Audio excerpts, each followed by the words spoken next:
দেখো বন্ধুরা, তরকারি কালারটা কত সুন্দর হয়েছে। ভাত রান্না হয়ে গেছে। তো বাড়ির বউ এরকম রান্না করতে পারবে না।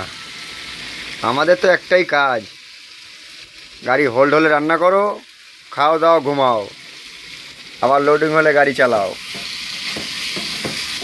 তাই গাড়ি ফাড়ি লোড হলো না, এই যে বসে বসে রান্না করছি, খাচ্ছি আর ঘুমাচ্ছি। একটা গাড়ি এখানে আমাদের, আর একটা গাড়ি ওই যে দাঁড়িয়ে আছে, ওই দেখো আমাদের কোম্পানি গাড়ি, এটা কেটিআই। আর এখানে নিলেন আর আমার টাটা গাড়ি।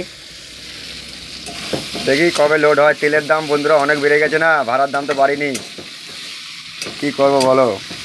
ওহ, কি রান্না হচ্ছে রে।